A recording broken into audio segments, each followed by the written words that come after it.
মায়ের হাতের রান্না কিন্তু কম বেশি সবাই আমরা পছন্দ করে থাকি। আজকে আমি আপনাদের জন্য আমার মায়ের হাতের একটা স্পেশাল রেসিপি নিয়ে এসেছি। সেটা হচ্ছে আমার মায়ের হাতের খাসির মাংসের তরকারি। এই রেসিপিটা আমাদের বাসার সবাই ভীষণ পছন্দ করে, আশা করি আপনাদের ভালো লাগবে। প্রথমেই আমি এখানে নিয়ে নিচ্ছি খাসির মাংস। এখানে 5 কেজির মতো খাসির মাংস আছে। একটু বড় বড় পিস করে কিন্তু কেটে নিতে হবে। এই মাংসটা ছোট পিস করে কেটে রান্না করলে খেতে ভালো লাগে না। এটা একটু বড় বড় পিস করেই তারপর আমরা এটাকে রান্নাটা করি, এটা খেতে বেশি ভালো লাগে। এখন এগুলোকে কিছু মশলা দিয়ে আমরা মেরিনেট করব। এই জন্য এখানে মা প্রথমে দিয়ে দিল 2 চা চামচের মতো হলুদ বাটা। এখানে কিন্তু কোনো গুঁড়ো মশলা অ্যাড করিনি, সব বাটা মশলা দিয়ে রান্না করেছি, যাতে করে খাসির মাংসটার রঙটা খুব সুন্দর এসেছে। 2 টেবিল চামচ আদা বাটা। এখানে দিয়ে দিলাম 1.5 টেবিল চামচের মতো রসুন বাটা। আমি এখানে হলুদ বাটা দিয়েছি, আদা বাটা দিয়েছি, রসুন বাটা দিয়েছি। ঝালের জন্য এখানে শুকনা মরিচ বাটা দেব। এই শুকনা মরিচ বাটাটাও দিয়ে দিলাম 2 টেবিল চামচ। যেহেতু খাসির মাংস আর 5 কেজি খাসির মাংস, এটাকে কিন্তু মরিচ গুঁড়োটা একটু বেশি দিতে হবে, না হলে কিন্তু খেতে ভালো লাগবে না। সাথে দিয়ে দিলাম 1 টেবিল চামচ জিরা বাটা। এরপর এখানে দিয়ে দিব পেঁয়াজ কুচি, প্রায় 2 কাপের মতো আমরা পেঁয়াজ কুচিটা দিলাম। এই পেঁয়াজ কুচিটা দিয়ে মাংসটাকে খুব ভালো করে বাটা মশলার সাথে আমরা মেখে নেব। তারপর দিয়ে দিলাম স্বাদ মতো লবণ। এই সব কিছু দিয়ে মাংসটাকে খুব ভালো করে মা মেখে নিচ্ছে, দেখতেই পাচ্ছেন। হাত দিয়ে কিন্তু খুব ভালো করে মশলাটার সাথে মাংসটাকে মেখে নিতে হবে, তাতে করে কিন্তু মাংসের কালারটা খুব সুন্দর আসবে। আর তাছাড়া এই মশলাগুলো এই মাংসের ভিতর ঢুকবে, এটা রান্না করার পর খেতে ভালো লাগবে। আর যদি ভালো করে না মেখে রান্না করা হয়, তাতে করে কিন্তু খাসির মাংসের একটা বাজে স্মেল আসে, সেই স্মেলটা চলে আসবে। আপনারা অবশ্যই এভাবে বাটা মশলা দিয়ে মাংস রান্না করে দেখবেন, তাতে বুঝতে পারবেন মাংসের কালারটা গুঁড়ো মশলা দিয়ে রান্না করলে যে কালারটা আসে এবং যে টেস্টটা আসে, তার চেয়ে দ্বিগুণ না 4 গুণ বেড়ে যায়। আমার মা যখনই রান্না করে তখনই তিনি এরকম বাটা মশলা দিয়ে রান্না করে, তাতে করে আমি দেখেছি কালারটা খুব সুন্দর আসে। এখন কড়াইতে দিয়ে দিলাম সাদা তেল। আমি এখানে 2 কাপের মতো সাদা তেল দিয়ে তেলটাকে প্রথমে খুব ভালো করে গরম করে এখানে জিরে আর 4-5টার মতো তেজপাতা ফোড়ন দিয়ে যে মাংসগুলো মেখে রেখেছিলাম সেটা আমি এখানে দিয়ে দিলাম।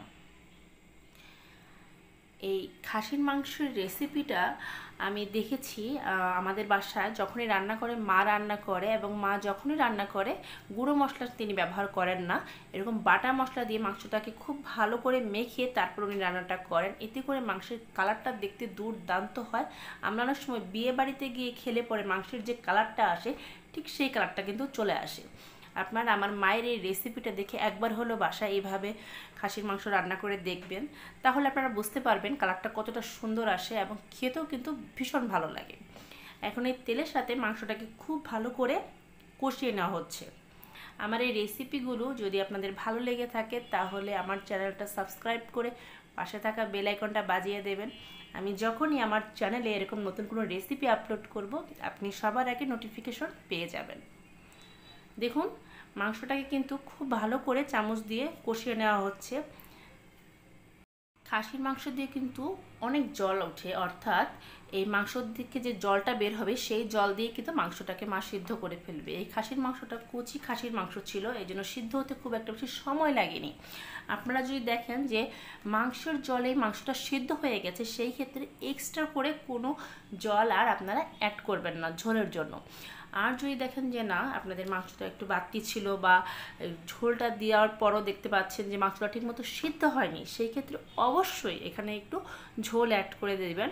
তবে আমাদের এই মাংসটা রান্না করার সময় আমি দেখেছি খাসির মাংস থেকে অনেক জল বের হয়েছে, এবং খাসির মাংসের যে জল থেকে যে ঝোলটা বের হয়েছে সেটা দিয়ে কিন্তু মাংসটা সিদ্ধ হয়ে গেছে, তাই এক্সট্রা করে আর কোনো ঝোল আমরা এখানে অ্যাড করিনি। আর চুলার আঁচটাকে কিন্তু মা একদম মিডিয়ামে রেখে, অর্থাৎ মাঝারি আছে, এটাকে অনেকক্ষণ সময় নিয়ে প্রায় 2 ঘন্টা লেগেছে এই মাংসটা সিদ্ধ হতে। যেহেতু এক্সট্রা করে কোনো জল ব্যবহার করা হয়নি, তাই একটু মিডিয়াম হিটে মাংসটাকে কন্টিনিউ নেড়ে তারপর রান্নাটা করা হয়েছে, তাতে করে মাংসটা খেতে ভীষণ ভালো লেগেছে। আপনারা অবশ্যই আপনাদের নিজস্ব টেস্ট অনুযায়ী ঝোলটা দিয়ে নেবেন। আর কতখানি ঝোল রাখবেন বা কতখানি মাংস রান্না করছেন সেটার উপর ডিপেন্ড করে। যদি দেখেন যে মাংসর যে ঝোল বের হয়েছে সেটা থেকে সিদ্ধ হয়ে গেছে, এক্সট্রা করে আর ঝোল দেওয়ার প্রয়োজন নেই। আর যদি কেউ মনে করেন যে না, আমি একটু গ্রেভি বেশি রাখতে চাচ্ছি, ঝোলের পরিমাণটা একটু বেশি হলে খেতে ভালো লাগবে, সে অবশ্যই একটু ঝোলের পরিমাণটা বাড়িয়ে দেবেন। কিন্তু যেহেতু খাসির মাংস, আমি আপনাদেরকে বলবো একটু ঝোল কম রেখে রান্নাটা করবেন, তাতে করে খেতে ভালো লাগবে। আমার মাংসটা আমি কড়াই থেকে নামিয়ে এটাতে হাঁড়িতে দিয়ে তারপর রান্নাটা করছি, কারণ যেহেতু মাংসের পরিমাণ বেশি, কড়াইতে ভালো মতো নাড়তে পারছিলাম না, এই জন্য হাঁড়িতে ঢেলে নিয়ে তারপর মাংসটাকে খুব ভালো করে সময় নিয়ে আমি এটাকে রান্নাটা করেছি। আসলে মাই সব করেছে, তারপর আমি একটু সাথে মাকে হেল্প করছিলাম। দেখুন মাংসের কালারটা কিন্তু কতটা সুন্দর হয়েছে। মাংসটা আমি ঢেকে রান্না করেছি, একটু ঢেকে দিয়েছি, তাতে করে মাংসটা খুব ভালোভাবে সিদ্ধ হয়ে গেছে। আর মাংস কিন্তু নিচে পুড়া লাগলে খাওয়া যায় না, অবশ্যই একটু পরপরই ঢাকনাটা খুলে আপনারা একটু নেড়ে দেবেন, তাতে করে কিন্তু মাংসটার নিচে তলায় লেগে যাওয়ার কোনো সম্ভাবনা থাকে না। আর দেখতেই পাচ্ছেন আমার মাংসটা কিন্তু অনেকটাই নরম হয়ে এসছে। আমি এখানে 4-5টার মতো গোটা রসুনও দিয়ে দিয়েছি, কারণ খাসির মাংসে রসুন দিয়ে রান্না করলে পরে এটা খেতে বেশি ভালো লাগে। আপনারা যারা রসুন পছন্দ করেন অবশ্যই হবে গোটা রসুনটা দিয়ে মাংসটা রান্না করবেন। আমি কিন্তু মাংসে রসুন বাটাও ইউজ করেছি এবং গোটাও দিয়েছি। এইভাবে মাংসটা আপনারা একটু সময় নিয়ে কন্টিনিউ নেড়ে তারপর রান্নাটা করবেন। এই মাংসের কারিটা কিন্তু গরম ভাতের সাথে খেতে ভীষণ ভালো লাগে। চাইলে পোলাওয়ের সাথেও সার্ভ করা যায়, কিন্তু আমার কাছে এটা ভাতের সাথেই বেশি ভালো লাগে। আমার মায়ের এই রেসিপিটা সত্যি খেতে ভীষণ ভালো হয়ে থাকে, যারাই খেয়েছে সবাই খুব পছন্দ করেছে। তো ভাবলাম এই স্পেশাল মাটন কারি রেসিপিটা আপনাদের সাথে আমি শেয়ার করি। যারা খাসির মাংস পছন্দ করেন, রান্না করেন, তারা এইভাবে একবার বাটা মশলা দিয়ে মাংসটাকে রান্না করে দেখবেন, তাহলেই বুঝতে পারবেন মাংসটা খেতে কতটা সুন্দর লাগে। আর খেতেও কিন্তু ভীষণ ভালো লাগে, কোনো বাজে স্মেল আসে না। অনেকে মাংস রান্না করলে দেখা যায় খাসির মাংস একটা বাজে স্মেল আসে, ঠিক মতো খাওয়া যায় না, কিন্তু এভাবে রান্না করে দেখবেন কোনো বাজে স্মেল আসবে না এবং খেতেও ভীষণ ভালো লাগবে। অনেকে এই খাসির মাংসের বাজে স্মেলের কারণে খেতে চান না, যারা একটা স্মেলটা নিতে পারেন না, তারা এইভাবে মাংসটা রান্না করবেন। আমি আপনাদের কথা দিচ্ছি একটু বাজে স্মেল আসবে না, কিন্তু খেতে ভীষণ ভালো লাগবে। দেখুন কালারটা কতটা সুন্দর হয়েছে, আশা করি ভিডিওটা দেখে আপনারা বুঝতে পারছেন। একবার হলো এইভাবে জল না দিয়ে, ঝোল না দিয়ে মাংসটা রান্না করে দেখবেন, তাহলে বুঝতে পারবেন এটা খেতে কতটা টেস্টি। হয়ে গেল আমার মায়ের হাতের স্পেশাল মাটন কারি রেসিপি। আশা করি এই সিম্পল রেসিপিটি আপনাদের ভালো লেগেছে। আবার ফিরবো একটা নতুন রেসিপি নিয়ে, সেই পর্যন্ত আশা করি সবাই ভালো থাকবেন আর আমার চ্যানেলের পাশেই থাকবেন। সবার জন্য শুভকামনা।